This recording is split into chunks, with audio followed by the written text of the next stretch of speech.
जय सिया राम सर, आपका बहुत बहुत स्वागत है एक बार फिर से इस कार्यक्रम में। आपका भी सभी श्रोता एवं दर्शकों का भी बहुत बहुत स्वागत है।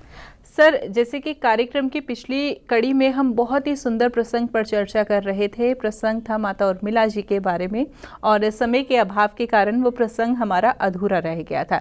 ऐसे में तब आपने मांडवी जी का भी नाम लिया था, लेकिन उस विषय पर हम जानकारी ज़्यादा आपसे जान नहीं पाए। तो ऐसे में आज इस कार्यक्रम की शुरुआत उन्हीं से करेंगे, उन्हीं के प्रसंग से करेंगे। जी, बहुत सुंदर। साथ ही हम ये भी बताना चाहेंगे, ये जो हम चर्चा कर रहे हैं इसका जो स्रोत है प्रातः स्मरणीय श्री श्री सुदर्शन चक्र जी द्वारा रचित श्री रामचरित पूर्व खंड से है। उसमें इस अध्याय दिया गया उर्मिला की ओजस्विता, वहाँ से ही हमने ये लिया है। वहाँ से लिए हुए उस पर चर्चा कर रहे थे कि जब माता सुमित्रा और उर्मिला की आपसी वार्ता चल रही होती है, तब उसमें वो ये कह रही होती हैं कि मांडवी तुम्हारी बड़ी बहन है तो तुम उनसे ईर्ष्या मत करना। तो उसका कहने का शायद भाव ये रहा होगा कि कहीं ये आता नहीं कि वो भाई राजमाता हो गई, एक तरह से वो उसको पद भी बड़ी होगी, तो वो उसको स्पष्ट कर रही होती हैं कि नहीं, मैं उनसे मिलने गई तो वो तो रुदन मुझसे करने लगी, क्योंकि उन्होंने ये कहा मांडवी ने कि पता नहीं माता को क्या सूझा, अपने तो पूरी जन्म की वो किया ही दुख, साथ में मेरी भी समस्या होगी। कहीं ऐसा ना हो कि वहाँ से वो जब आएंगे भरत जी के लिए वो, तो मुझे भी वो संकेतिक भी अगर शामिल माना तो कहीं मेरा ये अधिकार छूट जाए कि मुझे भी उनके चरण कमल जो लेने का अधिकार है वो उससे वंचित नहीं हो जाऊं। तो उसकी संभावना से ही वो इतनी दुखी हैं, इसीलिए वो व्याकुल होती हैं और माता उर्मिला से अपने भाव को कहती हैं।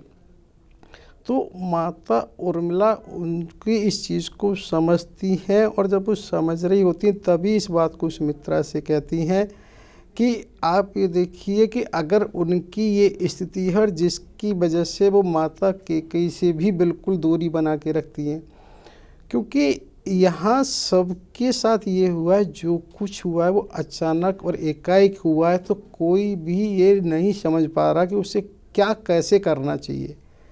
तो अभी जैसे हमने पहले भी कहा कि सबको एक ही बात कर रहे हैं कि कहीं सांकेतिक भी अगर कहीं ये लगा हम शामिल हैं तो हम उससे भी चले जाएंगे। तो उन्हें भी ये लगता है कि ये अधिकार मेरे को मिलता रहना चाहिए, जो चरण पूजा है वो है हमारे यहाँ की। और इसमें एक चीज़ और बहुत ज़रूरी हो जाता है कि अभी तक आज के परिवेश में हम ये देखते हैं कि शिक्षा का महत्व ही बहुत अधिक कर दिया है, और हमने महिला को अबला से सबला की यात्रा में सबला का ही महत्व बढ़ा दिया है। ये ठीक है, शिक्षा होना अनिवार्य है, लेकिन उसका सबला होना है ठीक है, लेकिन साथ ही जो महिला के मूल जो गुण हैं उसके शील स्वभाव होना भी चाहिए। वास्तव में परिवार के लिए हमने पहले भी चर्चा करी थी, जब तक परिवार नहीं है तब तक परिवार नहीं हो सकता। और जो पहले गृहिणी थी, वो ग्रहण जिसका ऋण भी होता वो गृहिणी तब होती थी, हर समय वो अपने ही सबको ऋणी करती थी, इतना सेवा और पूजा से। तो इसका आज से ये बताने का है कि वहाँ भी मांडवी ये चाहती हैं कि मेरा वो अधिकार बना रहे, सेवा का रहे। तो माता सुमित्रा उनसे इस बात को कहती हैं कि भाई अच्छा ठीक है उर्मिला, अब ये तुम्हें अपनी बहनों का विशेष ध्यान रखना है, क्योंकि मुझसे तो वो संकोच करेंगी, और अब तुम्हें माता कैकेयी की भी ध्यान रखना है, जैसे पहले भी बताया था, और मुझे तुम्हारा सहयोग चाहिए होगा। तो वो इससे बड़ी प्रसन्न होती हैं कि मुझे इससे बड़ी क्या उपलब्धि होगी कि मेरी माता ने मुझे इस योग्य समझ लिया है, मुझे ये अवसर दे दिया है। तो वो एक तरीके से उसके लिए भी सहज तैयार हो जाती हैं, क्योंकि उन्हें ये लगता है कि सेवा का अवसर, जैसे हम लोग तो इसे बोझ मानते हैं, हाँ जी। वो सेवा को भी एक अधिकार के स्वरूप में मानते हैं कि हमें अधिकार मिल गया है। जैसे हमने बहुत पहले भी एक बार चर्चा ये की थी कि जो हमारे भोजन की एक प्रक्रिया होती है वहाँ पर, तो इसी तरह से ये अधिकार है। तो सेवा जिसने की है वो ही जानता है सेवा मिलना एक अधिकार है। तो उसी सेवा को मिलके वो बड़ी प्रसन्न होती हैं और माता सुमित्रा से कहती हैं तुमने इस दासी को इस योग्य समझा है और मैं उसके लिए सहर्ष तैयार हूँ। देखा जाए तो यह कितनी अद्भुत बात है कि माता सुमित्रा जी की यदि हम बात करें या लक्ष्मण जी की बात करें या फिर माता उर्मिला जी की बात करें तो तीनों में ही कितना सेवा भाव है। यही तो बताने की बात है कि राम, हम राज्य की बात करते हैं, राम परिवार की नहीं। राम परिवार में एक एक व्यक्ति का व्यक्तित्व देखिए, उसके बाद ही तो राम परिवार के बाद राम राज्य हुआ है। हम सब राम राज्य चाहते हैं लेकिन राम परिवार नहीं चाहते। राम परिवार के बिना राम राज्य संभव नहीं है। और राम परिवार वो है कि हर व्यक्ति एक एक अपनी अपनी जगह ऐसा है जिसका कहीं किसी से समता नहीं है, किसी से तुलना नहीं हो सकती है। तो जिस समय ये हो रहा होता है, जैसे हमने कहा था कि भगवान राम लक्ष्मण सीता के साथ जब अंतःपुर से निकलते हैं तो उधर भी सुमित्रा माता लक्ष्मण जी के अंतःपुर में आती हैं। लेकिन जब उस इधर हम ये देखते हैं जैसे ही राम लक्ष्मण सीता के साथ अंतःपुर से निकलते हैं तो बाहर जब आते हैं तो वहाँ पर जो उनके महासेनापति होते हैं वो राम के चरणों की तरफ झुक के अपना खड़ग उनके चरणों में रखते हैं। तो जब वो रख के उठ रहे होते हैं तो भगवान राम अपना सीधा हाथ उनके बाम कंधे पर रखकर उनसे कहते हैं कि अभी आपको ये पता है कि मेरे पिता जीवित हैं, मेरे पिता विराजमान हैं राज पर। उनका ये आशय बताने का होता है कि तुम्हारा समर्पण तो मैं समझ रहा हूँ कि मेरे प्रति है, लेकिन साथ में ये आपको रहे कि मेरे पिता मेरे लिए सब कुछ है, पूजनीय हैं।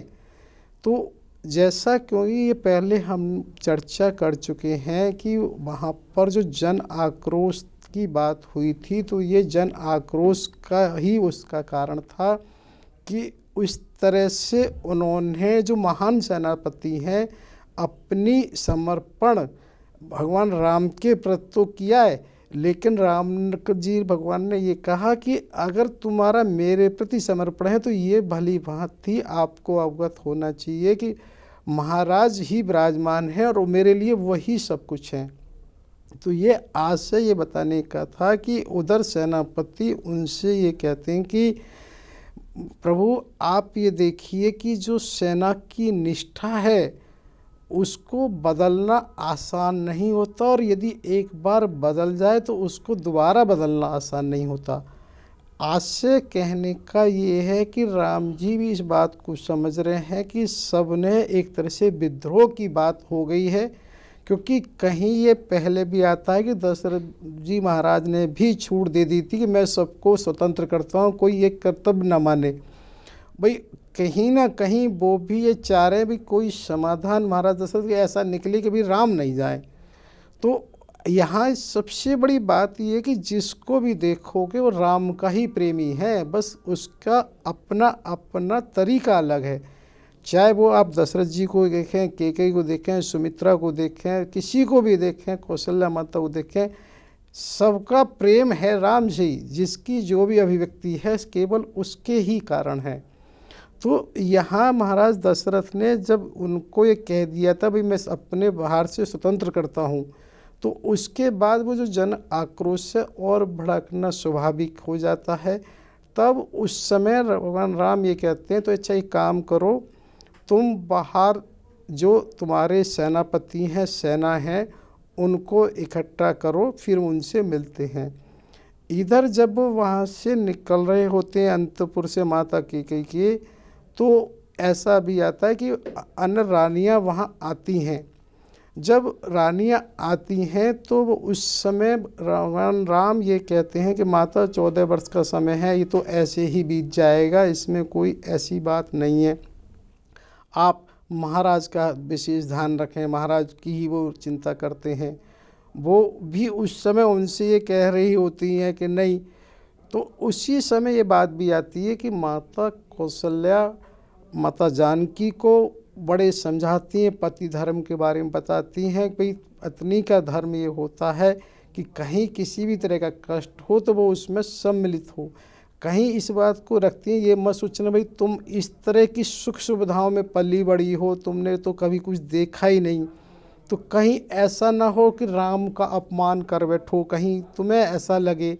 तो वो उस बात को समझाती हैं और वो बड़े उससे हृदयंगम करती हैं, नहीं माता मैं बहुत अच्छे से समझ रही हूँ आपकी बात और मैं बिल्कुल इसका ध्यान रखूँगी।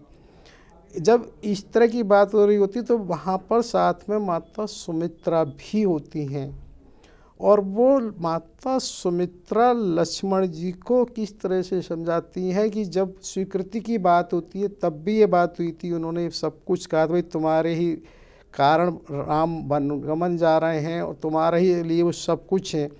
यहाँ भी वो इस बात को विशेष कहती हैं कि सेवा भाव तुम्हारा होना चाहिए और सेवा भाव तब ही हो सकता है जब अपनी सुख सुविधा का भान ना हो।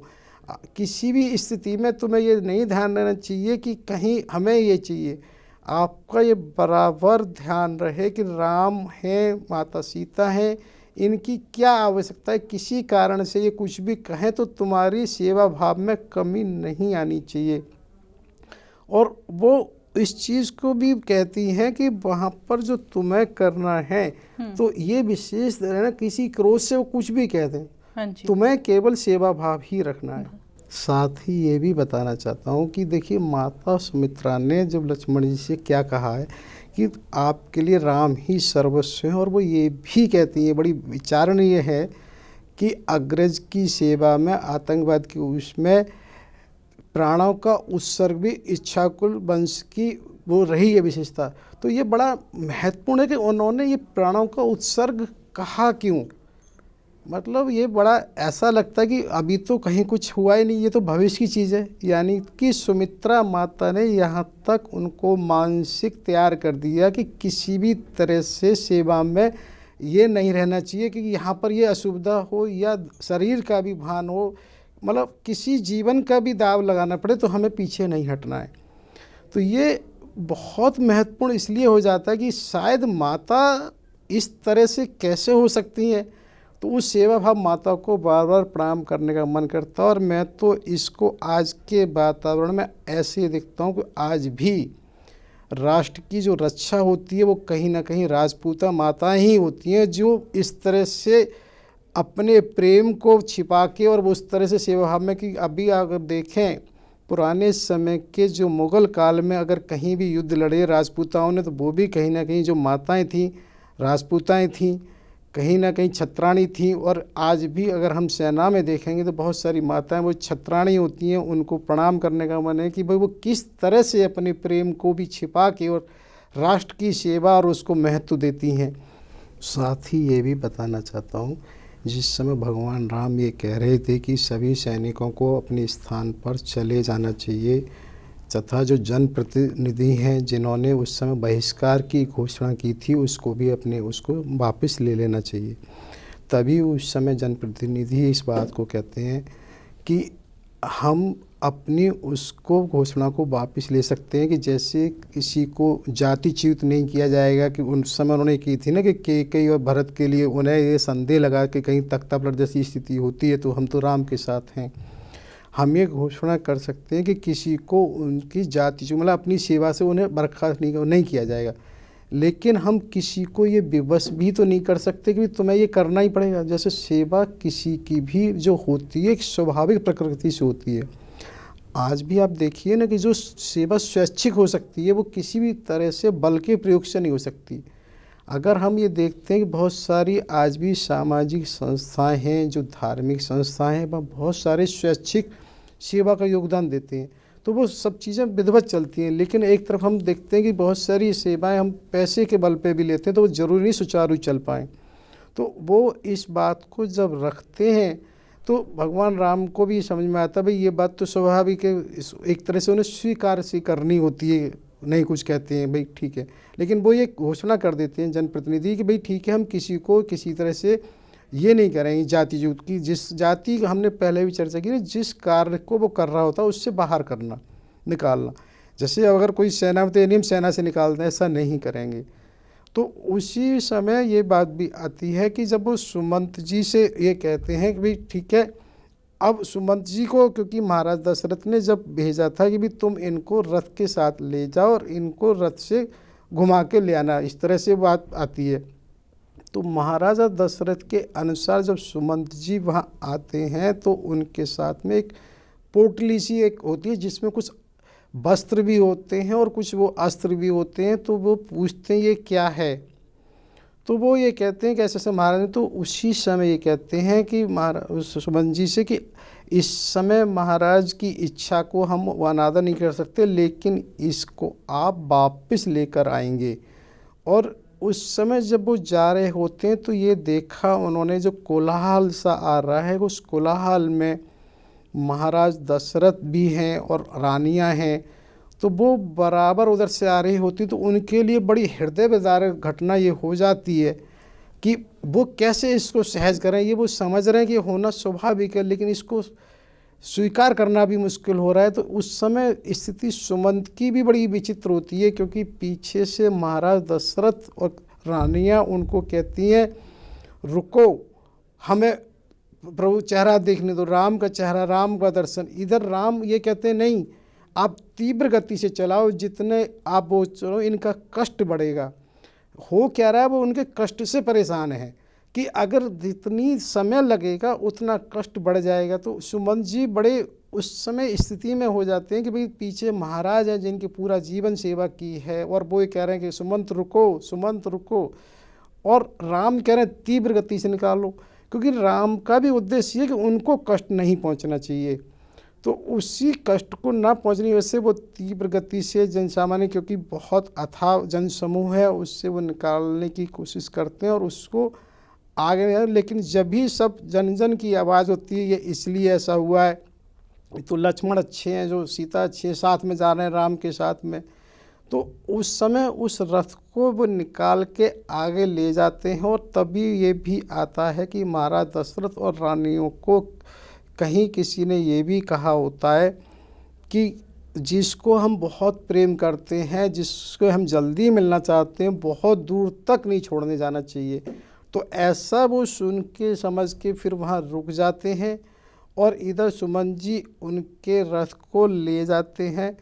और जब वो रथ को वहाँ ले जाते हैं वशिष्ठ गुरु के एक तरह से आश्रम पे, क्योंकि वशिष्ठ गुरु भी इतने, जब हमने बताया कि वो अंतपुर से निकलते हैं, जब तक तो वो अंतपुर में थे, जैसा हमने पहले चर्चा की थी, बलकल वस्त्र के समय सीता माता को जब दिए जाते हैं तो अपना रोष प्रकट करते हैं, वो बाहर की स्थिति को भी रखते हैं। लेकिन जैसा कि हमने बताया अंतपुर से निकलने के बाद राम सम्मति वगैरह करते हैं, तो वो उसमें वहाँ पहुँच चुके होते हैं। तो यहाँ ये देखिए वो उस समय गुरु के आश्रम पर जब पहुँचते हैं तो भी जनप्रतिनिधि नहीं है, लेकिन जन सामान्य जो हैं बहुत सारे लोग उनके साथ वहाँ तक भी जाते हैं। और जब वो जाते हैं तो यहाँ पर भी ये देखिए बाबा तुलसीदास जी भी अपनी मानस जी में लिखते हैं, वो अयोध्या कांड के 84-85 दोहा में, कि विधि केकई करातिन कीनी, यानी कि वो भी इस बात को लिखते हैं कि जो केकई है करातिन कीनी, यानी कि विधि को अब ये कहें कि यह विधि के दोनों ही अर्थ हैं कि भाई प्रक्रिया कहें, जो कुछ घटना हो रही है उसके कारण से, ऐसा विधि के कारण से वो करातिन हो गई हैं, या ये कहे कि विधि को ईश्वर माने, ब्रह्मा माने, तो उसके कारण से करातिन है। यानी कि मानस जी में भी ये दोहा में आ रहा है। बाबा तुलसीदास जी भी इसको मानते हैं कि केतई ऐसी नहीं है, केकई को भी करातिन की नहीं है विधि ने। तो ये चीज़ इसलिए है कि देखिए जो कुछ हो रहा है सबको देखना ही रहता है, कोई कुछ नहीं है लेकिन हो रहा है। तो उस चीज़ में ये देखा कि जब वो उस पर पहुंचते हैं गुरु के आश्रम पर, तो वो पहले से ही बाहर खड़े होते हैं। जब वशिष्ठ जी उनकी पत्नी अरुंधति उनके स्वागत के लिए खड़े होते हैं, वो दंडवत वाकादश चरण दंडवत करते हैं, वो उनको गले से लगाते हैं, उनको इस तरह से बात वहाँ हो रही होती है।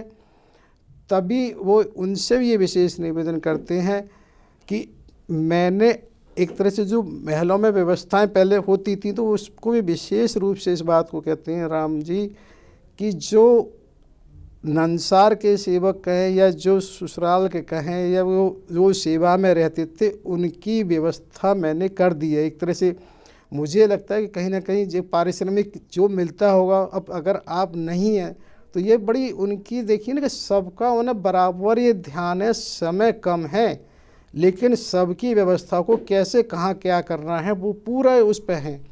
तो ये वो कह के जाते हैं कि बस जिसे फिर भी मेरा ये है कि आपको अवध का ध्यान रखना है और अवध की सुरक्षा अब आपके हाथ में है। तो ये जैसा पहले बताया कि कुलगुरु बहुत महत्वपूर्ण होते हैं और महाराज के बाद कोई होता है तो कुलगुरु होता है।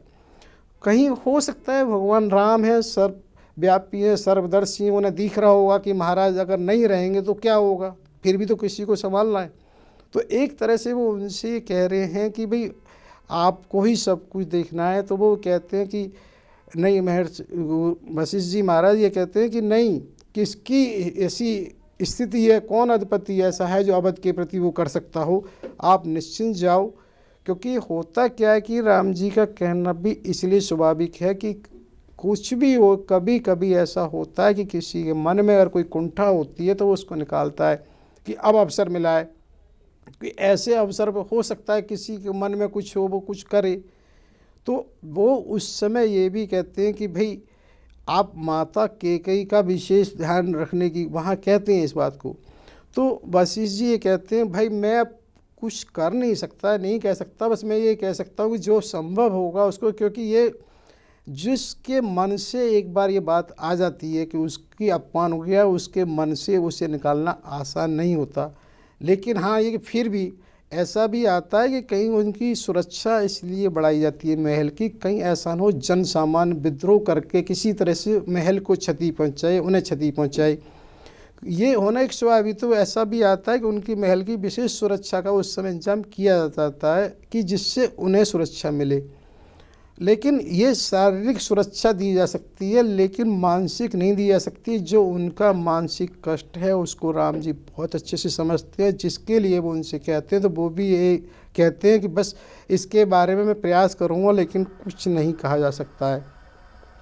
तब वो वहाँ पर फिर उस समय ये बात आती है कि भाई तुम ठीक है, एक हमारे जो आश्रम में गाय है नंदनी, वो विशेष रूप से फिर उसके लिए उससे आशीर्वाद मांगते हैं और ऐसा कहते हैं उसको भी प्रणाम किया है। और जैसा कि होता है कि कोई भी पशु हमें पशु लगता है लेकिन वास्तव में हर पशु के अंदर जीवन होता है, तो जीवन से जुड़ी हुई सारी क्रियाएं प्रक्रियाएं भी होती हैं जो जिसके करीब में होता है उसको एहसास करता है। तो जब वो उनको वंदन करते हैं तो वो भी ज़मीन में सिर रख के ऐसा आता है कि एक तरह से आशीर्वाद देती हैं। और ऐसा भी आता है कि सीता को भी उन्होंने एक तरह से गले की वो आशीर्वाद दिया है। तो उसी समय महर्षि वशिष्ठ ये कहते हैं कि नंदिनी का जो आशीर्वाद है वो सहज नहीं है और ये बहुत दुर्लभ है और ये बेफिक्री से जाए, नंदिनी के होते हुए किसी को कहीं कुछ नहीं हो सकता है। क्योंकि ये पहले भी था कि विश्वामित्र के साथ ऐसा हुआ तो उसने अकेले ही सबको धराशायी कर दिया, क्योंकि वो नंदिनी सामान्य गाय नहीं है वहाँ पर। तो ये बताने का सिर्फ यह से था कि जो कुछ है ना क्रम से जुड़ा होता है कि उन्होंने उसको नंदिनी की वो किया है, नंदिनी ने उनको कर दिया निश्चिंत कि भाई आप कुछ आराम से हाँ कुछ आशीर्वाद टाइप दिया है। और आप एक बात देखिए ना कितनी महत्वपूर्ण ये है कि यहाँ वो धनुष लेके जा रहे हैं, जबकि वो तापसी वेश में जा रहे हैं। ना तो किसी ने ये कहा कि लेके जाना है, ना किसी ने रोका। आखिर भाई अगर आप जब वन में जा रहे हो तो क्या आवश्यकता है, लेकिन क्योंकि हर छोटी छोटी चीज़ उससे जुड़ी हुई है जिसकी आवश्यकता है और वो उसको लेके वहाँ जा रहे हैं। तो वशिष्ठ जी उनसे इस बात को कहते हैं मैं भली भांति जानता हूँ कि आप किस लिए वन में जा रहे हो। तो ये बात इसलिए है कि देखिए वशिष्ठ जी को सब कुछ पता है लेकिन सबकी अपनी मर्यादा और सीमा होती हैं जिसकी वजह से ऐसा होता है। उधर क्या होता है कि महाराज दशरथ जो रानियों के साथ जैसे बताए थे कि वो आ रहे होते हैं पीछे, जब उनको ये कह के रोक दिया जाता है तो उस समय फिर वो ये बात आती है कि वहीं से माता कौशल्या के भवन में वो जाते हैं। और आया तो ये भी है कि उस समय भी उन्होंने ये कहा है कि मैं कैकेयी के सारे संबंधों का त्याग करता हूँ। कहीं कहीं ये आता है उन्होंने राज्यसभा में गए थे, लेकिन ये निश्चित उन्होंने इस बात की पुनरावृत्ति की सबके सामने कि भी इसको मेरे उस क्रिया में भी भाग लेने का अधिकार नहीं होगा। तो यहाँ से ये चीज़ और विचारणीय हो जाती है कि देखिए, अब माता कैकेयी का वास्तव में वनवास हुआ कि राम जी का वनवास हुआ? क्योंकि अब कैकेयी की स्थिति क्या रह गई? अब उनके पास ना कोई दास, ना कोई दासी, ना कोई सेवक, ना कोई परिवार का सदस्य। जैसा हमने पहले भी जिक्र किया, मांडवी जी भी मिलने तक नहीं आई उन्हें। और अभी बाद में देखें भरत जी, तो क्या वास्तव में राम जी का वनगमन हुआ? मुझे तो लगता है कि कैकेयी का वनवास हुआ, क्योंकि वो इस तरह से रह गई। वो भले ही महल में है लेकिन किसी कारावास से कम नहीं रहा। तो उसी चीज़ को ये बताने का है कि वो वहाँ माता कौशल्या जी के भवन में जब पहुँच जाते हैं तो वहाँ कौशल्या जी के साथ सुमित्राएँ भी होती हैं। तो वहाँ कौशल्या जी के भवन में जब पहुँचते हैं तो वो कौशल्या से कुछ इस तरह से कहते हैं। तो माता कौशल्या कुछ इस तरह से कह जाती हैं, चाहे तो राम प्रेम और अभी कुछ घटना हुई राम वियोग में या कुछ भी, कि आपको मेरी सेवा की कहाँ आवश्यकता है, और आप तो तुरंत वहाँ पर भी माता सुमित्रा उनको चेतन करती हैं कि आप क्या कर रहे हो, आपकी विशेष सेवा की इन्हें ज़रूरत है। तो उन्हें एहसास होता है और इसकी वो क्षमा याचना करके वो इस बात को कहती हैं, हाँ ये मुझसे भूल हो गई, मैं समझती हूँ। क्योंकि वहाँ पर महाराज दशरथ ये कहते हैं, महारानी ज़रा स्पर्श करो, मेरी दृष्टि भी राम के साथ चली गई है, मुझे दिखाई नहीं दे रहा है, मुझे कुछ समझ नहीं आ रहा है। तो तब वो इस बात को कहती हैं माता सुमित्रा कि नहीं, तुम्हारी विशेष सेवा की ज़रूरत है इस समय महाराज को, तुम उससे वो कर सकते हो। तो यहाँ माता सुमित्रा देखिए कि वो कितनी जागृत हैं और इस तरह की स्थितियों में, सही स्थितियों में सब कुछ सब जगह उन्होंने ही संभाला है। तो माता सुमित्रा उनसे कौशल्या से कहती हैं, और तब महाराज दशरथ की वो ये मानती हैं इस समय सबसे बड़ी सेवा ये है कि राम के बारे में उनको हर समय की, अब एक तरह से आज कहते हैं ना, अपडेट सूचना मिलती रहें।